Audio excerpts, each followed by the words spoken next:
एक व्यक्ति ने महात्मा बुद्ध से पूछा, मेरी जिंदगी में इतने दुख क्यों हैं? इतनी तकलीफें क्यों हैं? इतनी परेशानियां क्यों हैं? तो महात्मा बुद्ध ने उससे कहा, बताओ तुम्हें कौन सा दुख है?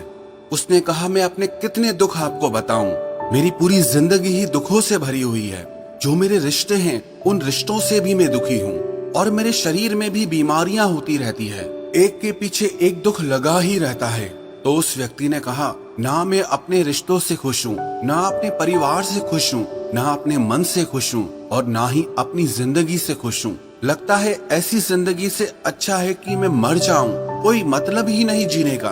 तो महात्मा बुद्ध ने उस व्यक्ति से पूछा कि बताओ कि तुम्हारे इन सारे दुखों का क्या कारण है? तो वो व्यक्ति महात्मा बुद्ध से कहने लगा कि मैं आपके पास इसीलिए तो आया हूँ कि आप बताओ मेरी जिंदगी में इतने दुख क्यों हैं?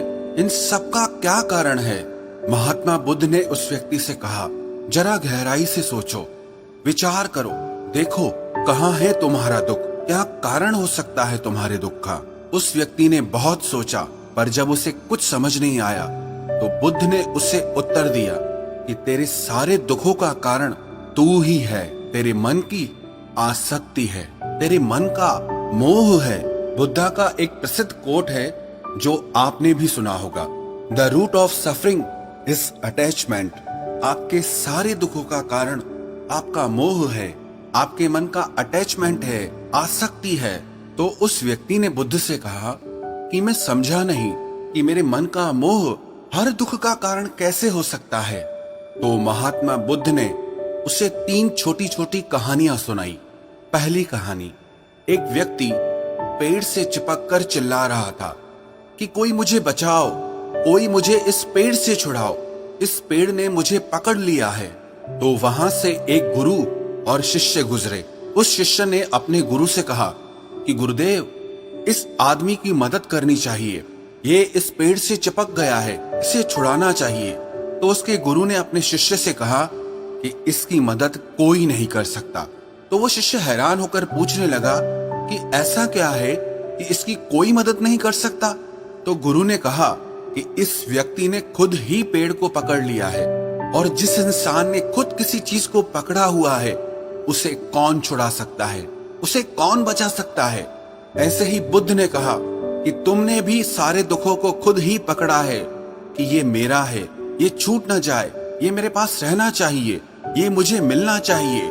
और तेरे सारे दुखों का कारण ये मैं और मेरे का बंधन है। फिर बुद्ध ने उसे दूसरी कहानी सुनाई कि जैसे एक मकड़ी वो खुद ही जाला बुनती है, और जाला बुनते बुनते एक दिन ऐसा आता है कि वो उस जाले में खुद ही फंस जाती है।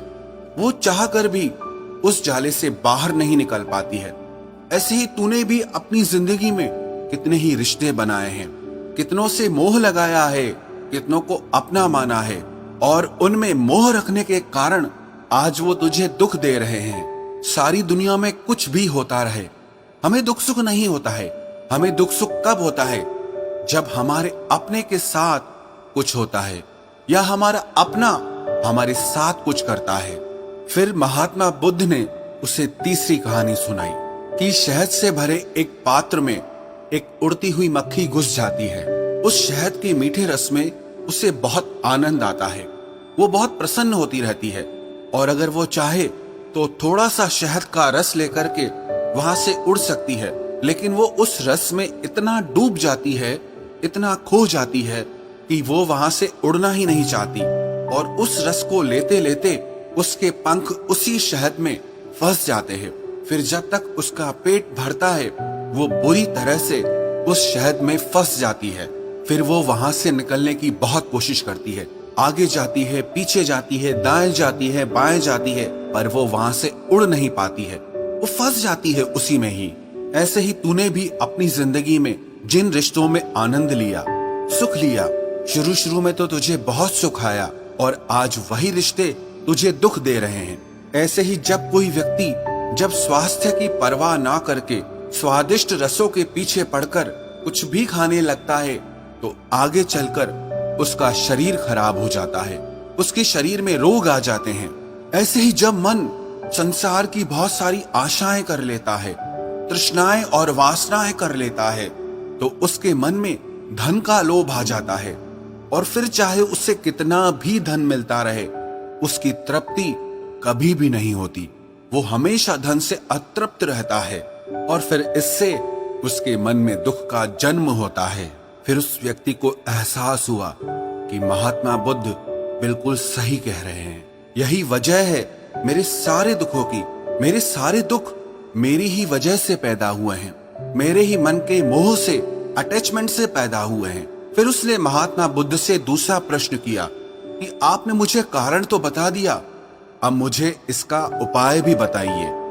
महात्मा बुद्ध ने कहा, अगर तुम सारे दुखों से पार होना चाहते हो तो अपने मन को मोह और वासनाओं से ऊपर उठाकर प्रेम और संतोष से भर दो, क्योंकि जिसके हृदय में प्रेम और संतोष का दिया जल गया, उसके मन से मोह और वासनाओं से जन्मे हुए दुख का सारा अंधकार ही दूर हो जाता है।